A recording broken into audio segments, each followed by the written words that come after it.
O eto mga kadonatics, nag-viral kahapon ang pagbulusok sa isang flood control project. At alam nyo ba kung saan? Sa Lucena City, Quezon. Wow! Sinong congressman dyan mga kadonatics? Well, ang isang congressman na gustong-gustong ipa-impeach si Inday Sara Duterte talaga. Itong si JJ Suarez mga kadonatics. Ilang beses na nanawagan na dapat ma-impeach si Inday Sara Duterte. At doon sa TRICOM hearing mga kadonatics, akala mo kung sino talagang tiyonggo. At ngayon, nag-viral ang kanyang city dahil sa flood control project na yan. At nalaman din natin mga kadonatics na may 800 million na repair project pala para sa lugar niya. Grabe ang laki mga kadonatics. At alam nyo ba anong ginawa niyo mga kadonatics? Well, hindi ginamit yung 800 million. That's per source. Panoorin natin mga kadonatics. Ito.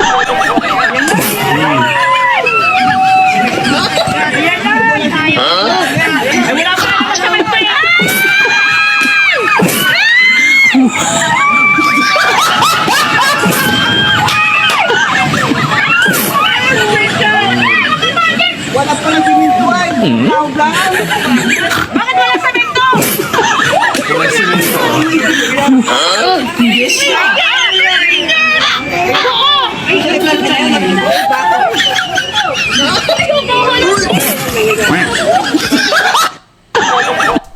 Walang simento daw eh. Pati yung mga residente doon mga kadonatics nagtaka bakit walang simento. Ay nako naman. Paano kasi? Ha? Saan yung budget sa flood control talaga mga kadonatics or sa repair budget sa Lucena City? Ito yung nalaman natin.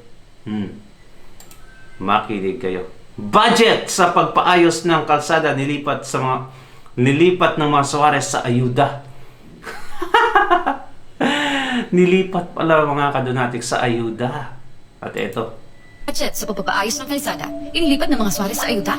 Alam niyo ba, para sa taong 2025, mayroong 800 milyong pisong budget na dapat ay nakalaan sa pagpapaayos ng national highways sa Quezon. What? 800 mga kadonatics million. Tapos parang asos sa TRICOM mga kadonatics na dapat i-impeach si Inday Sara Duterte over 125 million. Grabe talaga kagarapalan itong mga taong to.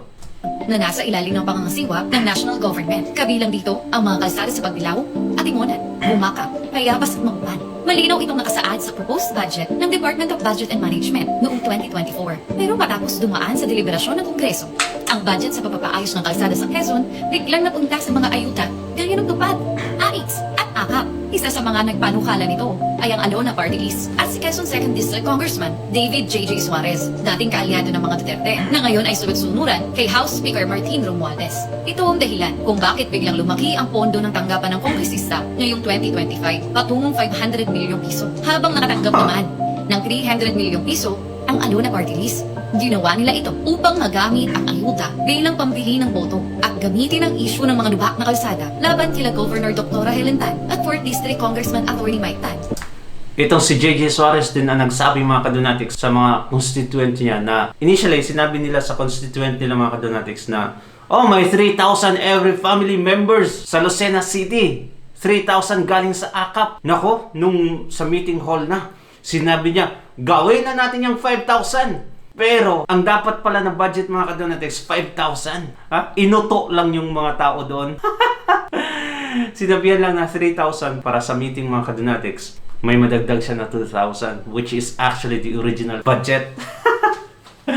Ay, nako. See? Ang laki ng budget na kinuha. Tapos, itong mga to, kung makatuligsa kay Inday Sara Duterte, akala mo kung sino na talagang pinaka-corrupt sa buong mundo. Ganyan sila. Pero hindi nila nakita yung mga ginagawa nila. Mas malala pa.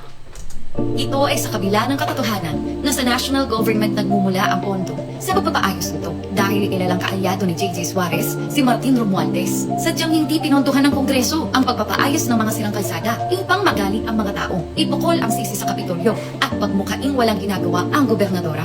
Kasabay nito, pinapyasan din ng 12 billion pesos ang budget ng DepEd at binigyan naman ng zero budget ang PhilHealth. Pero ang mas nakakapagtaka, 2nd District ang nakakuha ng pinakamalaking pondo sa ayuda. Gayong di hamak na mas maraming mahirap sa ibang mga distrito, gaya ng District 1, District 4 at Bondok Peninsula. Taliwas ito sa tunay na layunin ng ayuda na dapat Grabe. ay mapunta sa mga lugar kung saan pinakamarami ang naghihirap at walang trabaho. Sa isang audio recording, maririnig na sinabi mismo ni Alona Party List First Nominee, Inday Tina Talavera, na todo ang paninipsip ng mga Suarez sa DOLE, DSWD at kay Speaker Martin Romualdez upang makatanggap ng malaking pondo. Inamin na rin ito, puro mga leader lamang nila ang paulit-ulit na nakakatanggap ng ayuda. Ay, syempre baga, kayo nga, nagpapakahirap ang Congressman J.D. Suarez. Nagpapakahirap ang Alona Party List. Nagsisipag para makasiksik sa DOLE sa DSWD ng mga pondo. Pagdating dito sa atin, ipamimigay niya. Di ba po? Sinasabi mo ng mga kalaban natin, kayo lang may nagbago ang nakakatanggap ng ayuda. Ay, tama din naman. Dahil sa pansariling interes at kagustuhan ng mga Suarez na kumamal ng malaking pondo sa ayuda, maraming tao ang mapeperwisyo ng mga lubak na kalsada. Kaya sa susunod na madadaanan natin ng mga lubak sa Quezon, alam na natin ang punot dulong dahilan. Dahil ang budget sa pagpapaayos nito, inilipat ng mga Suarez sa ayuda. Wow. Anong masasabi niyo mga kadonatics? Ay, napaka-corrupt talaga. Ano kaya ang dapat gagawin natin ngayon?